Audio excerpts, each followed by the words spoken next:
Part 2, The Silence Before the Storm. The message reached Earth 3 days later. It arrived in the middle of the night, transmitted by the Morning Star's black box AI just before the ship was destroyed. The AI had used its last power to send everything it recorded to the nearest human relay station.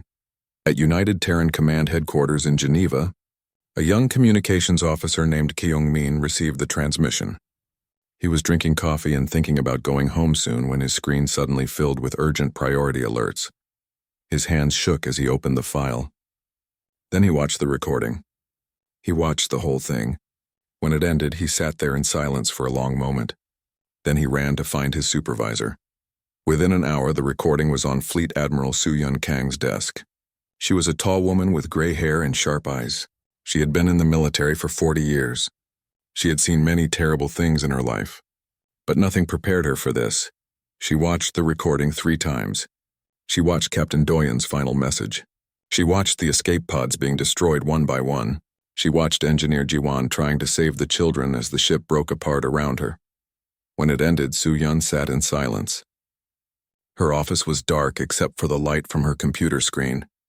Outside her window, the lights of Geneva sparkled peacefully. People down there were sleeping safely in their beds. They had no idea what had just happened. Soo-Yun picked up her phone. "Get me the president now, I don't care what time it is."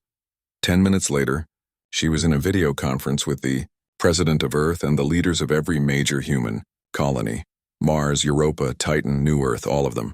"Show them." The president said quietly. Soo-Yun played the recording. She watched their faces as they viewed it. She saw shock, then horror, then anger. Cold, burning anger. When it ended, nobody spoke for a long moment. Finally, the president broke the silence. "How many people were on that ship?" 847, sir, Soo-Yun said, including 150 children. The Mars governor put her head in her hands. The Europa director was crying quietly. The Titan administrator's face was red with rage. "What do we know about these Vaktar?" the president asked. Intelligence Director Yuna Shin appeared on another screen. She was a small woman with glasses, but her eyes were hard as steel. "The Vaktar Dominion is a reptilian species that controls about 30 star systems. They have been expanding aggressively for the past 50 years. We have had a few encounters with them before, but nothing major. Until now." "Why did they attack a civilian transport?" someone asked. "Because they think we are weak," Yuna said. "They have been watching us for years. They see that we avoid conflict, that we prefer peace. They mistake our kindness for weakness. They sent the recording to our colonies," Soo-Yun added. "It arrived an hour ago. They want us to see it. They want us to be afraid." The president leaned forward. "Are they expecting us to negotiate?" "Yes, sir," Yuna said. "They sent a formal message along with the recording. They demand that we abandon 12 of our border colonies within 30 days. If we refuse, they promise to attack them just like they attacked the Morning Star." The room exploded with angry voices. Everyone was shouting at once. They wanted revenge. They wanted justice. They wanted blood. The president raised his hand for silence. "Admiral Kang, what are our military capabilities?" Soo-Yun had been waiting for this question. "Sir, we can destroy them completely." Everyone went quiet again. "Explain," the president said. Soo-Yun stood up and pressed a button. A star map appeared on everyone's screens. "For the past 200 years, we have been preparing for this day. We knew that eventually some species would test us, would think they could attack us without consequences. So we prepared." She highlighted several points on the map. "We have fleet bases here, here, and here. We have been building warships in secret for decades. We have technology that most species do not even know exists. We have been peaceful, yes, but we have never been defenseless. And how many ships?" the Mars governor asked. 5,000 warships, Soo-Yun said. "Another 3,000 support vessels. 200 million trained soldiers, and weapons that can turn planets into dust." The room was silent. Even the president looked shocked. "We have that kind of military?" he asked quietly. "Yes, sir. We call it the Arsenal Protocol. It was approved by the Security Council 50 years ago. Only a few people knew about it. We built it slowly, quietly, hoping we would never need it." Soo-Yun's face was grim. "Now we need it." Ambassador Junho Han, who had been silent until now, finally spoke. He was an older man who had spent his life promoting peace between species. "Mr. President, before we make any decisions, we should try diplomacy. We should contact the Vaktar and demand..." No, Soo-hyun interrupted. Her voice was cold. With respect, Ambassador, the time for diplomacy is over. They murdered 847 civilians. They targeted escape pods. They killed children. And then they broadcast it as a threat. But starting a war, Junho began. They already started it, General Tae-jin Ro said. He was the commander of the Terran Marine Corps, a big man with scars on his face. We did not choose this, they did. Now we finish it. The president looked at each person on the screens. Then he looked at Soo-hyun. Admiral Kang, if we activate the Arsenal Protocol and attack the Vakthar Dominion, what will happen? We will win, Soo-hyun said simply. We will win quickly and decisively. The Vakthar military will be destroyed. Their empire will collapse. And every other species in the galaxy will learn a very important lesson. What lesson? That humans value peace. But if you force us to war, we will bring total destruction. The president closed his eyes. He was quiet for a long time. Everyone waited. Finally, he opened his eyes. The recording of the Morning Star's destruction will be released to the public in 1 hour. Let our people see what happened. Let them decide. He looked directly at Soo-hyun. And Admiral Kang, you have permission to activate the Arsenal Protocol. Prepare the fleet. Yes, sir, Soo-hyun said. The meeting ended. Soo-hyun sat alone in her office again. In 1 hour, billions of humans would see the recording. They would see the children dying.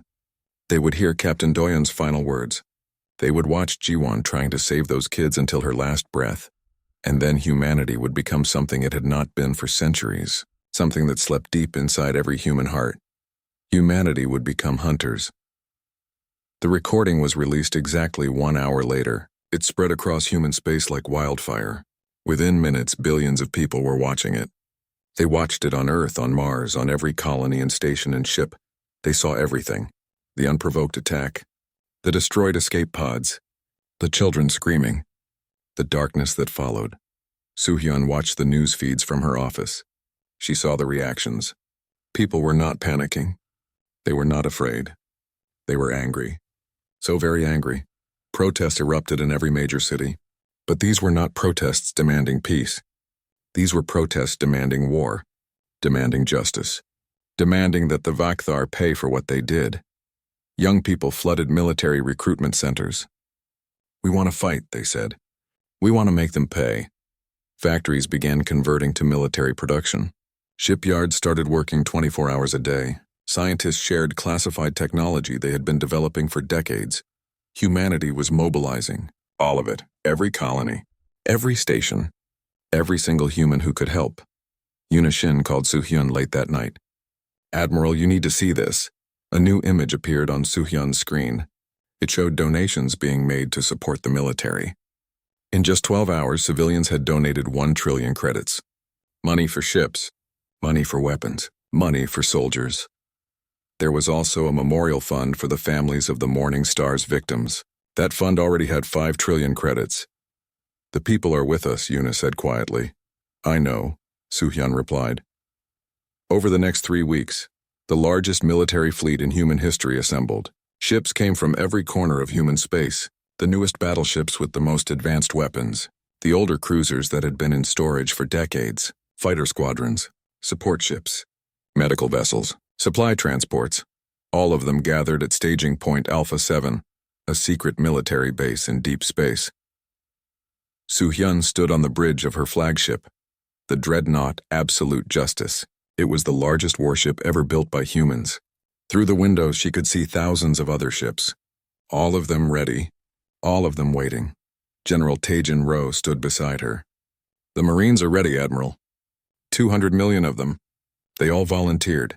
Captain Daehyun Song appeared on a screen. He was the leader of the fighter squadrons. Fighters are ready, Admiral. We have 50,000 pilots. Every single one wants to fly into that battle.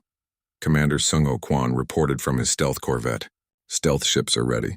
We will hit them before they even know we are coming. Soo-hyun nodded to each of them. Then she opened a channel to every ship in the fleet. 5,000 ships. Millions of soldiers. All listening. This is Fleet Admiral Soo-hyun Kang, she began. Her voice was calm and clear. 3 weeks ago, the Vakthar Dominion attacked and destroyed the civilian transport ship Morning Star. They killed 847 innocent people. They murdered children, and they did it to prove we were weak. She paused. They were wrong. We are not going to negotiate with them. We are not going to warn them. Part 1. The Innocent Voyage. The morning star moved through the darkness of space like a small island of light in an endless ocean. Inside the ship, 847 people lived their normal lives, completely unaware that these would be their final hours. Children played in the recreation areas while their parents talked about the new farms they would build on New Jeju. Scientists checked their equipment one more time. Elderly couples held hands and looked out the windows at the stars, dreaming of a peaceful retirement on a quiet world. Captain Doyen Kim sat in his command chair and watched the stars slide past on the main screen. He had been a ship captain for 20 years, but he never got tired of this view. Space was beautiful and terrifying at the same time. Beautiful because of the endless stars and nebulas. Terrifying because one small mistake could kill everyone on board. "Captain, we are entering Sector 779, said Minho Choi from the navigation station. The young officer was only 24 years old. This was his first long journey and he was excited about everything. "We should reach New Jeju in 48 hours. Doyen nodded and smiled. "Good work, Minho. Keep us on course." In the engineering section deep inside the ship, Jiwon Park was checking the engines. She wiped sweat from her forehead and looked at the readings on her screen. Everything was running perfectly. The engines hummed with steady power. The life support systems were working without any problems. The shields were active and ready. Jiwon had grown up with Doyen in the same neighborhood on Earth. They had been friends since they were children. When Doyen became a captain, he asked Jiwon to be his chief engineer. She said yes immediately. They trusted each other completely. "Jiwon, how are things down there?" Doyen's voice came through the communication system. "Everything is perfect, Captain," Jiwon replied. "The engines are running smooth. We have plenty of fuel, no problems at all." "That is what I like to hear," Doyen said. In the medical bay, Dr. Hyeji Lee was finishing her daily check of the medical supplies. She counted bandages, checked medicine dates, and made sure all the equipment was working. The Morning Star was a civilian ship, so they did not expect any serious injuries. But Hyeji believed in being prepared for anything. She walked through the corridors and smiled at the passengers she passed. A little girl ran by, laughing and chasing her brother. An old man nodded politely. A young couple walked hand in hand, talking quietly about their future. These were good people. Peaceful people. They just wanted a better life. Hyeji returned to the medical bay and sat down to write her daily report. The ship was healthy. The crew was healthy. The passengers were healthy and happy. It was a good day. But in the darkness outside, something was moving. 3 ships appeared from nowhere. One moment, the space around the Morning Star was empty. The next moment, 3 massive warships were there, surrounding the small transport vessel. Minho saw them first on his sensors. His face went pale. "Captain!" 3 ships just appeared. "They are big, really big." Doyen jumped up from his chair. "What? Show me!" The main screen changed to show the 3 warships. They were dark and covered with armor and weapons. They looked nothing like human ships. These ships were built for one purpose only: war. "Try to contact them," Doyen said.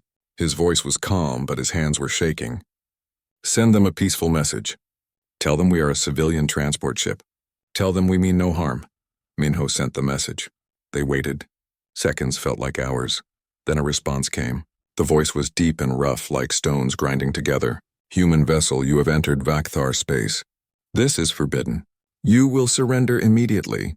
All passengers will become property of the Vakthar." Dominion. Doyen felt his blood turn cold. Slaves. They wanted to make everyone on his ship into slaves. "This is Captain Doyen, Kim of the transport ship Morning Star," he said, trying to keep his voice steady. "We did not know this was your space. Our maps show this area as neutral territory. We request safe passage. We will leave immediately and never return." The Vakthar voice laughed. It was a horrible sound. "There is no safe passage for humans. You are weak. You are prey. Surrender now or we will take you by force." Doyen looked around his bridge. He saw the fear in his crew's faces. He thought about the 847 people on his ship. The children. The families. The old people who just wanted peace. "We will not surrender," Doyen said quietly. "Minho, get us out of here. Maximum speed." "Yes, Captain." Minho's fingers flew over his controls. The Morning Star turned and started to run. The engines roared to full power, but the ship was slow. It was built to carry people and cargo, not to fight or run from battles. The Vakthar warships followed easily. They were much faster. "Captain, they are charging weapons," Minho shouted. "All power to rear shields," Doyen ordered. "Send a distress signal. Tell everyone what is happening here." Jiwan ran through the engineering section, pushing the engines as hard as she could. Come on," she whispered. "Just a little more power. Just a little more." The first shot hit the Morning Star like a hammer. The whole ship shook violently. People fell down. Children started crying. The lights flickered. Shields holding at 60%. Someone shouted. Another shot hit them. Then another. The Vakthar were not trying to disable the ship. They were trying to destroy it. Shields at 30%. 20%. "Captain, the shields are failing." Doyen grabbed his communication device. "All crew, this is the captain. Prepare for emergency evacuation. Get everyone to the escape pods now." Throughout the ship, crew members started helping passengers to the escape pods. Mothers grabbed their children. Old people helped each other move faster. Everyone was scared, but they tried to stay calm. Keiji ran through the corridors, helping injured passengers. A woman had a broken arm from falling. A man was bleeding from his head. Keiji did what she could, but there was no time for proper treatment. "Get to the pods," she told them. "Quickly!" In engineering, Jiwan looked at her screens and saw something terrible. The escape pod systems were damaged. She tried to fix them, but there was not enough time. Then she saw another problem. In the lower cargo area, 50 children were sleeping in cryogenic pods. They were orphans being transported to New Jeju for adoption. They could not wake up on their own. Jiwan did not think. She just ran. She raced through the corridors, down the stairs, into the cargo area. The ship was shaking and breaking apart around her. Smoke filled the air. Fires burned in the walls. She reached the cryogenic area and started the emergency wake-up sequence. "Come on, wake up," she begged. "Please wake up." The children started to wake slowly. Too slowly. Another massive explosion rocked the ship. Part of the hull tore away. Air started rushing out into space. On the bridge, Doyen was still trying to save his ship. But he knew it was hopeless. The Morning Star was dying. "Captain, escape pods are launching." Minho reported. Doyen felt a tiny bit of hope. Maybe some of his people would survive. Then he saw something on his screen that made his heart break. The Vakthar warships were targeting the escape pods. They were shooting the defenseless pods one by one. "No," Doyen whispered. No. The pods exploded in bright flashes of light. Each flash was dozens of people dying. Innocent people, children, families. The Vakthar were killing everyone. Minho was crying at his station. The communication officer was praying. Someone was screaming. Doyen reached for the communication system one last time. His hands were shaking badly now. "This is Captain Doyen Kim of the Morning Star. We are under attack by Vakthar forces in Sector 779. They destroyed our ship without warning. They are killing our escape pods. We are a civilian transport. We have families on board. We have children. Please, someone, remember us." In engineering, Jiwan was still trying to save the children. She had managed to wake 10 of them. She held them close as the ship broke apart around them. "It is okay," she told them, even though it was not okay at all. "It is okay. Do not be afraid." The last thing the Morning Star's black box AI recorded was Jiwan's face. She was looking at the camera and she was crying. Behind her, the children were screaming. Then there was a white flash of light, and then nothing. The Morning Star was gone. All 847 people were dead. Where the ship had been, there was only debris floating in the darkness. The 3 Vakthar warships sat among the wreckage. Inside the lead ship, War Chief Tormak smiled. "Send the recording of this battle to all human colonies," he ordered. "Let them see what happens to those who enter our space. Let them see how weak they are." The recording was sent across space. It would take time to reach human territory, but when it arrived, everything would change. War Chief Tormak did not know it yet, but he had just made the worst mistake in Vakthar history. He had just given humanity a reason to stop being peaceful. In the cold darkness of space, the debris of the Morning Star slowly drifted apart. Among the wreckage was a child's toy, a family photo, a wedding ring, small things that had meant everything to someone. They would not be forgotten. Humanity would make sure of that. Part 3. The Hammer Falls. The human fleet dropped out of faster-than-light travel at the edge of the first Vakthar military system. 5,000 warships appeared in space like ghosts becoming solid. War Chief Tormak, now Sector Commander, was drinking in his command station when the alarm started screaming. "What is happening?" he demanded, putting down his drink. His sensor officer stared at his screen with wide eyes. "Commander, multiple contacts. Hundreds of them!" "No, thousands."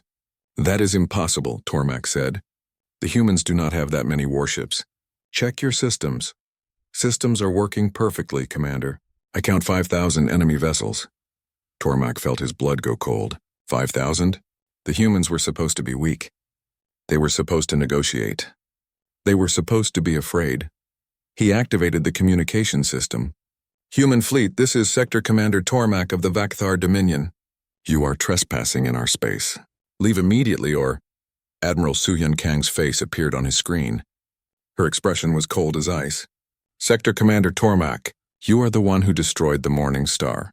You murdered 847 civilians. You killed children." "They entered our territory," Tormak said, trying to sound confident. "It was their fault. Now leave our space before we destroy you like we destroyed them." Suyun's eyes narrowed. "No, you do not understand your situation. We are not here to negotiate. We are not here to warn you. We are here to kill you, all of you." She leaned closer to the camera. "For the Morning Star, no mercy. No quarter. No survivors." The screen went black. Tormak stood frozen for a moment. Then he started shouting orders. "All ships to battle positions. Raise shields. Charge all weapons. Send for reinforcements." But it was already too late. The human fleet attacked like a hammer striking glass. Captain Daehyun Song led the first wave. His fighter squadron, 5,000 small, fast ships, screamed toward the Vakthar defense stations. The fighters moved so fast that Vakthar sensors could barely track them. "All fighters, weapons free," Daehyun said calmly into his communication system. "Remember the Morning Star, make every shot count." The fighters opened fire. Missiles filled the space between the two fleets. They were not normal missiles. These were human military weapons that had been developed in secret for decades. Each missile had its own tiny computer that could think and dodge and hunt. The Vakthar tried to shoot down the missiles, but there were too many. Thousands of missiles struck Vakthar ships and stations. Explosions bloomed like deadly flowers in the darkness. Behind the fighters came the main battle fleet. The heavy cruisers and battleships opened fire with their railguns. These weapons fired metal slugs at incredible speed, almost 10% the speed of light. When the slugs hit Vakthar ships, they went straight through the armor like it was paper. "Target their weapons first," Admiral Soo-hyun commanded from the Absolute Justice. "I want them helpless before we destroy them." Her crew worked with perfect precision. They had trained for this. They had prepared for years, and now all that training was being used. The Absolute Justice itself was a monster of a ship. It was 3 kilometers long and covered with weapons. Its main cannon was a plasma lance that could cut through anything. Soo-hyun watched as her crew aimed the weapon at Tormak's command station. "Fire," she said quietly. The plasma lance fired. A beam of pure energy, brighter than a sun, reached across space and struck the command station. The station's shields held for exactly 2 seconds. Then they failed. The plasma cut through the station like a knife through butter. Inside the station, Tormak watched in horror as walls melted around him. His crew was screaming. Systems were exploding. "Evacuate," he shouted. "Everyone evacuate." But the human fighters were waiting. As escape pods launched from the dying station, the fighters destroyed them one by one, just like the Vakthar had done to the Morning Star. Tormak's escape pod managed to get away only because Commander Sung-ho Kwon stopped the fighters. "No," Sung-ho said over the communication system. "Admiral Kang wants him alive." Seung-ho's stealth corvette, the Silent Revenge, appeared next to Tormak's pod. The small ship had been invisible until now, hiding in the shadows. Marines in heavy armor grabbed the pod and pulled it into the ship. Tormak was dragged before a screen showing Admiral Soo-hyun's face. "Sector Commander Tormak," she said. "You will watch what happens next. You will see what your actions have brought upon your people." "You cannot do this," Tormak whispered. "This is murder. This is genocide." "No," Soo-hyun said coldly. "This is justice." The battle lasted 6 hours. When it ended, every single Vakthar military ship in the system was destroyed. Every defense station was burning wreckage. Every weapons platform was silent and dead. but the human fleet had barely been touched.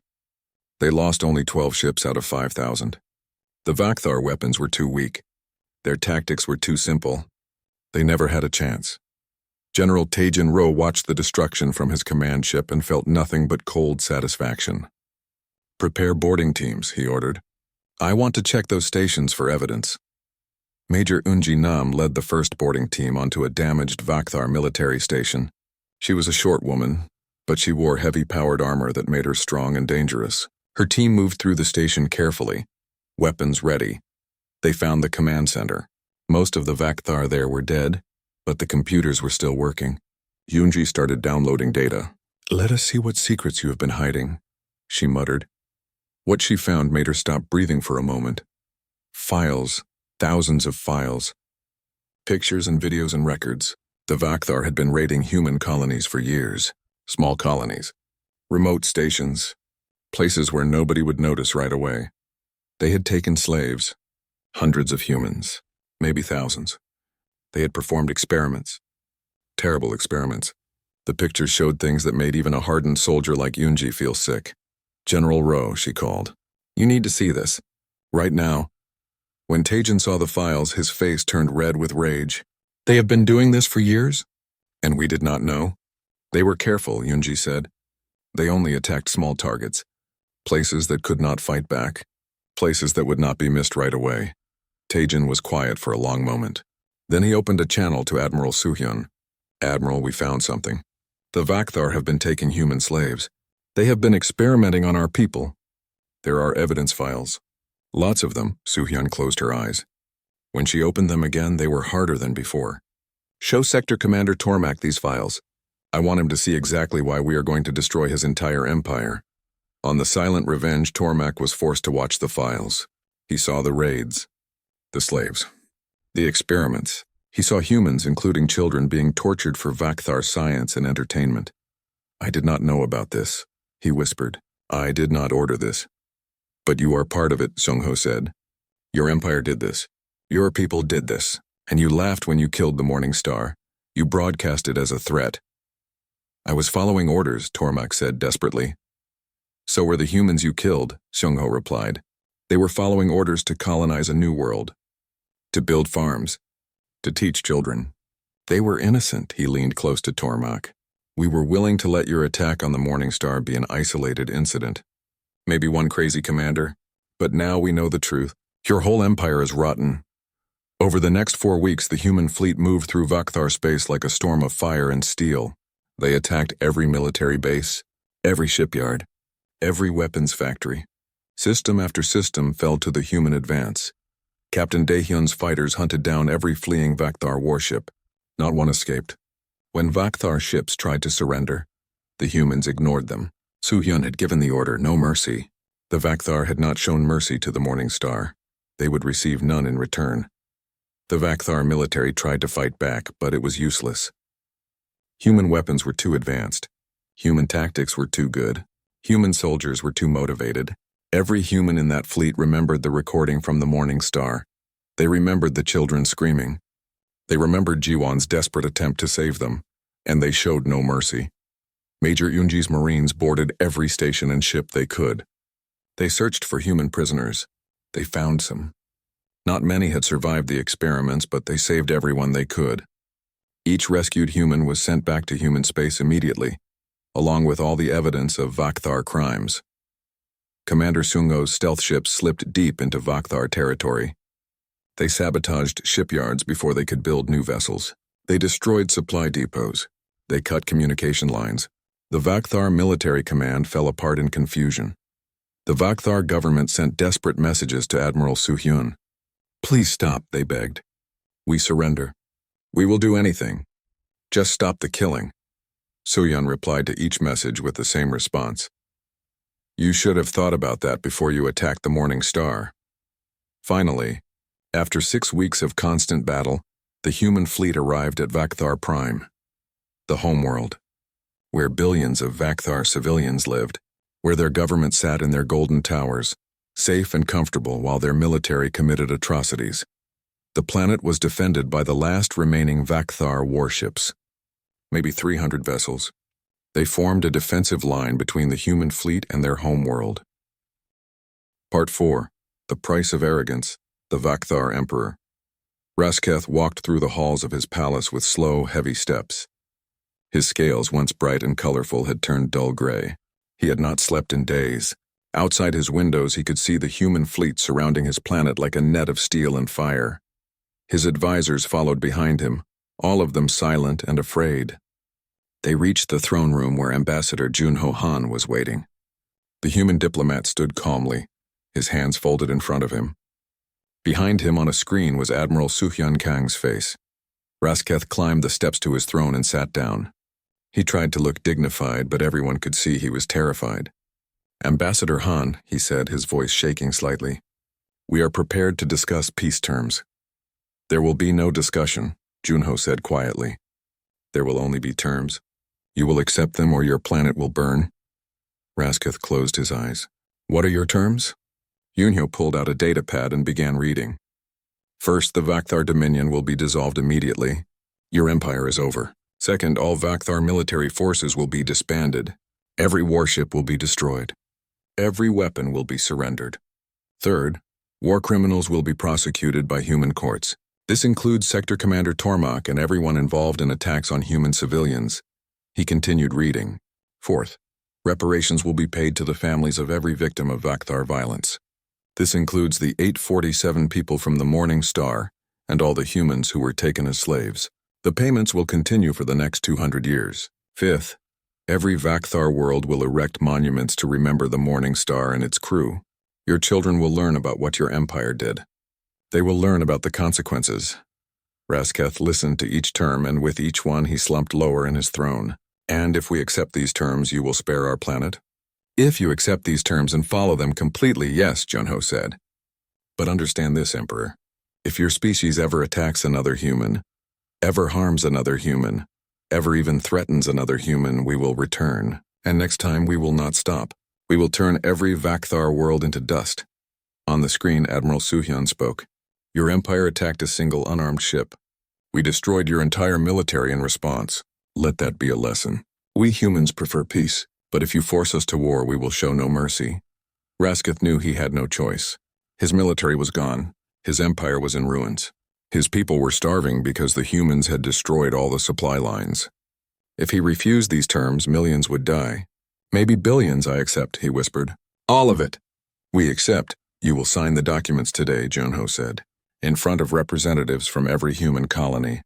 The ceremony will be broadcast across the galaxy. Everyone will see the Vakthar Empire surrender." 4 hours later, Rasketh stood in front of cameras and signed the surrender documents. His hands shook so badly he could barely write his name. Representatives from Earth, Mars, Europa, Titan, and dozens of human colonies watched.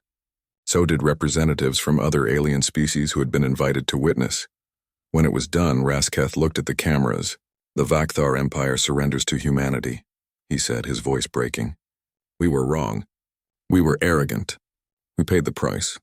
Let our fate be a warning to all species. Do not attack humanity." The broadcast ended. Unyo collected the signed documents and prepared to leave. But before he departed, he stopped and looked at Rasketh one more time. "You know," Junho said quietly, "we could have destroyed you completely. Many humans wanted us to, but we chose mercy, not because you deserve it, but because we are better than you." He walked out of the throne room, leaving Rasketh alone with his shame. On the absolute justice, Admiral Suhyun watched the surrender ceremony and felt nothing but cold satisfaction. Justice had been served. The Morning Star had been avenged. But something was bothering her. Something felt wrong. She called Intelligence Director Yuna Shin. "The war is over, but I cannot shake this feeling. Like we are missing something important." Yuna appeared on the screen and she looked worried. "Admiral, I am glad you called. We found something. Something very bad. Show me." Yuna transmitted files to Suhyun's computer. Lieutenant Jamin Bey was working on occupation duty, cataloging Vakthar government records. He found classified files that were hidden deep in their military archives. Suhyun opened the files and started reading. As she read, her expression grew darker. "This cannot be real." "It is real, Admiral. We verified it through multiple sources. The files showed that the attack on the Morning Star was not random. It was planned, ordered, but not by the Vakthar themselves. They had been hired by another species called the Krell hegemony. The Krell were one of the oldest and most powerful civilizations in the galaxy. They controlled hundreds of star systems. Their technology was more advanced than almost anyone else's, and they were worried about humanity. According to the files, the Krell had been watching human expansion for decades.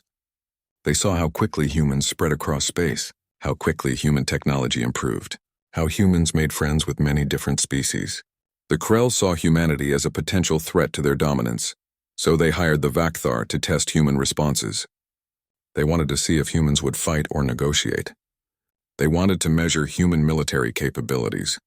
They wanted to know if humanity was truly dangerous. They used the Vakthar as pawns, Suhyun said quietly. They sacrificed the entire Vakthar empire just to gather information about us. Yes, Yuna confirmed. And now they know everything. They watched our entire military campaign. They saw our weapons, our tactics, our fleet strength. They learned that we are indeed very dangerous. What are the Krell doing now? Yuna's face was grim. They are mobilizing their fleets. Our intelligence shows massive military movements in Krell space. They have called back their border patrols. They are gathering their warships at staging points. Admiral, I think they are preparing to attack us. Su-Yun felt her blood turn cold. The Krell hegemony was much more powerful than the Vakthar had been. If they attacked humanity now, while the human fleet was far from home and tired from weeks of battle, it could be disastrous. She called an emergency meeting with all her senior officers. Captain Daehyun, Commander Sungho, Major Unji, General Taejin, and others appeared on screens around her. We have a problem, Suhyun said. She explained about the Krell, about how they had manipulated the Vakthar, about how they were now preparing for war. How big is their military? Taehyun asked. Much bigger than ours, Yuna answered, joining the meeting. They have at least 20,000 warships. Maybe more. Their technology is comparable to ours, maybe even better in some areas. And their soldiers have been fighting for centuries. They are experienced. Can we beat them? Taejin asked. I do not know, Suhyun admitted. We just fought a 6-week campaign. Our ships need repairs. Our crews are tired. Our supplies are running low, and we are deep in Vakthar territory, far from our bases. Then we need to return home immediately, Seong-ho said. Defend our space instead of staying here. But Suhyun shook her head. If we leave now, the Krell will see it as retreat. They will see weakness. They will attack while we are scattered and vulnerable. So what do we do? Yoonji asked. Suhyun was quiet for a long moment, thinking. Finally, she spoke. We send a message to the Krell, a clear message. We show them that attacking humanity is not worth the cost. How? Daehyun asked. We show them what happened to the Vakthar, Suhyun said. We make sure every species in the galaxy sees it. We show them the recordings of our battles. We show them the Vakthar surrender. We show them that we destroyed an entire empire because they attacked a single ship. She looked at each officer on the screens. And then we wait. We give the Krell a choice. They can attack us and face destruction, or they can leave us alone and keep their empire intact. What if they choose to attack anyway? Sungho asked. Then we fight, Suhyun said simply. We fight with everything we have, and we make them pay so dearly that no other species will ever dare to threaten humanity again. The message was sent out 2 days later. It went to every known species in the galaxy. It included full recordings of the Vakthar War, the battles, the surrender, everything. The message was simple. The Vakthar Dominion attacked one human ship and killed 847 civilians. In response, humanity destroyed their entire military and dismantled their empire. This is what happens to those who attack us. We prefer peace, but if you force us to war, we will bring total destruction. Choose wisely. The message spread across the galaxy like ripples in water. Billions of aliens watched the recordings. They saw human warships obliterating Vakthar forces. They saw Admiral Suhyun's cold determination. They saw Emperor Rasketh signing his surrender with shaking hands, and they were afraid in Krell space. The Hegemony Council met to discuss their next move. They had been preparing to attack humanity while the human fleet was weakened. But now, watching the recordings, they hesitated. They are more powerful than we estimated, one council member said. They are also exhausted from their campaign, another argued. This is our best chance to eliminate them, but at what cost? A third council member asked. Look what they did to the Vakthar. The Vakthar had a respectable military. The humans destroyed them in 6 weeks. How long would it take them to destroy us? Part 5. The message to the stars. 6 months had passed since the end of the Vakthar War. The human fleet had returned home to parades and celebrations. Soldiers were greeted as heroes. Admiral Suhyun Kang received every medal and honor that Earth could give. But she felt no joy. Every time she closed her eyes, she saw the faces from the Morning Star. Captain Doyen, Engineer Jiwon, Dr. Hyeji, all 847 of them. The victory had been total, but the cost was heavy in ways that metals could not measure. The human economy had been pushed to its limits. Factories that made civilian goods were still making weapons. Young people who should have been in universities were still in uniform. Entire families had sent their children to war, and some of those children did not come back. Earth had changed. Mars had changed. Every human colony had changed. They were no longer innocent or naive about the galaxy. They had learned that space was dangerous, that other species could be cruel, and that peace had to be defended with strength. Ambassador Junho Han traveled across the galaxy, visiting dozens of different species. His mission was simple: make sure everyone understood humanity's position. We want peace, but we will destroy anyone who threatens us. It was not a comfortable message to deliver, but it was necessary. He met with the Draxon Collective, a peaceful species of plant-based beings. They had always been friendly with humans. Now they wanted to formalize a defense treaty. We saw what happened to the Vakthar, their speaker said through a translator. We do not want that to happen to us. But we also do not want to be caught between humans and their enemies. If we ally with you, will you protect us? Yes, Junho promised. Attack one of our allies, and it is the same as attacking us. The Draxons signed the treaty that same day. He met with the Tolar Federation, a warrior culture that respected strength above all else. They had watched the Vakthar War with great interest. Your species has honor, their war leader told Junho. You did not forget your dead. You avenged them completely. This is the way of warriors. We wish to trade with humanity and perhaps fight beside you someday. He met with the Minari Union, a merchant species that controlled many trade routes. They were practical and direct. War is bad for business, their representative said. But being destroyed is worse.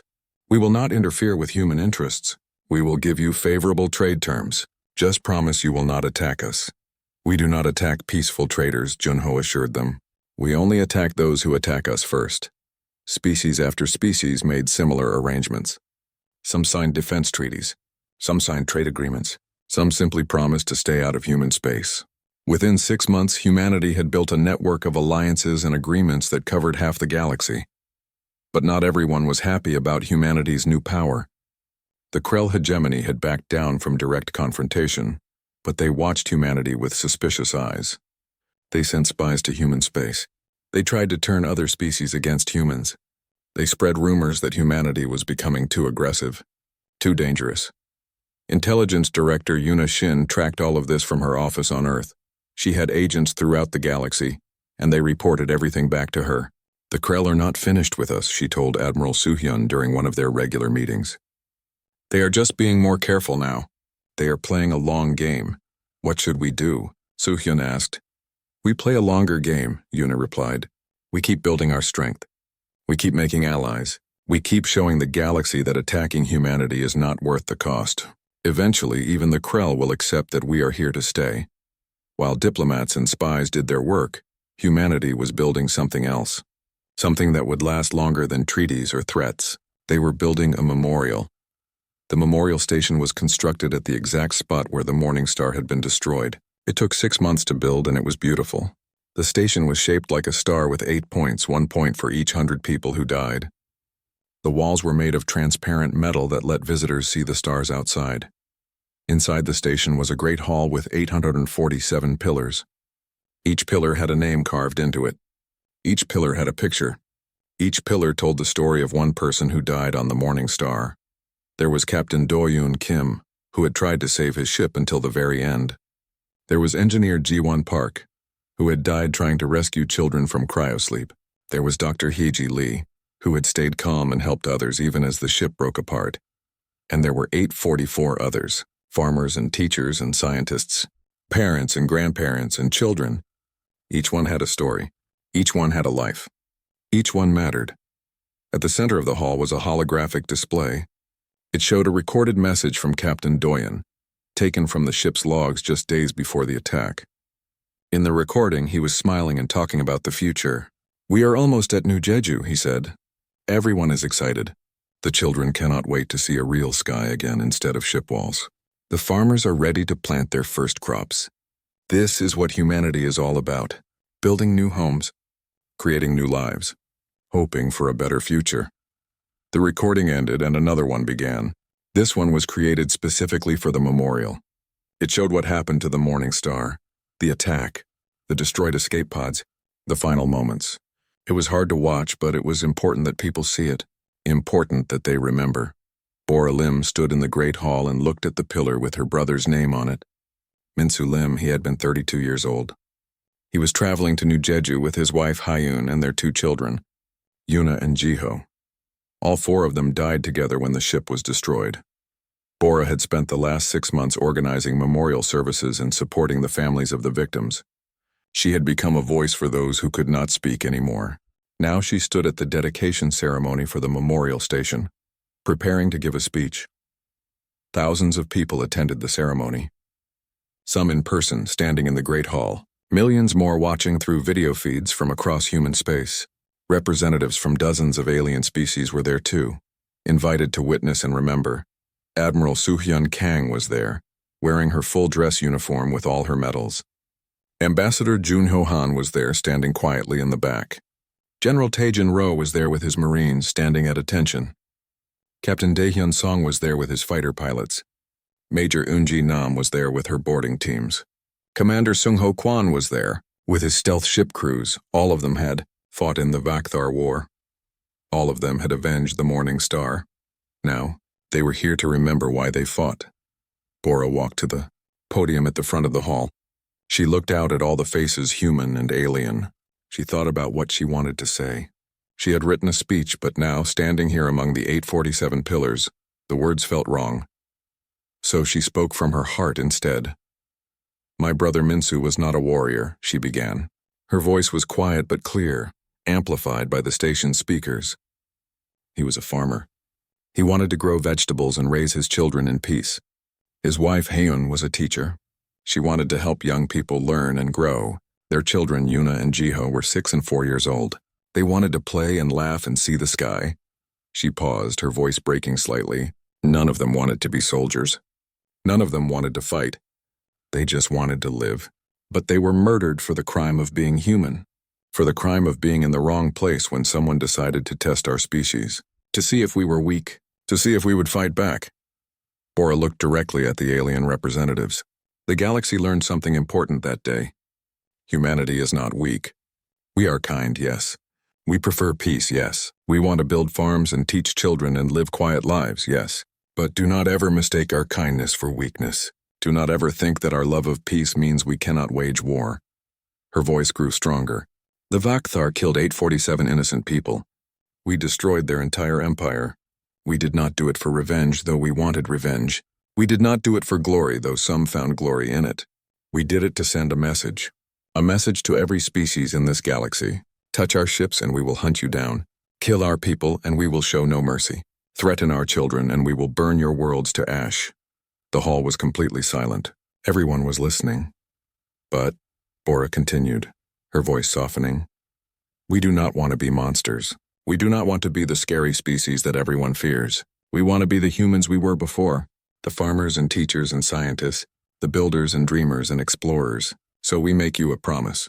Leave us in peace and we will leave you in peace. Be our friend and we will die to protect you. But attack us and you will learn why humanity survived every challenge our homeworld threw at us. You will learn why we climbed to the top of our planet's food chain. You will learn why we deserve our place among the stars. She gestured to the 847 pillars around her. These people did not die in vain. They showed the galaxy what happens when you attack humans. Their deaths prevented millions of other deaths. Maybe billions. Because now everyone knows. Now everyone understands. We are not prey. We are not victims. We are humanity, and we will endure. When she finished speaking, nobody applauded. The moment felt too serious for applause. Instead, people stood in silence looking at the pillars, reading the names, remembering,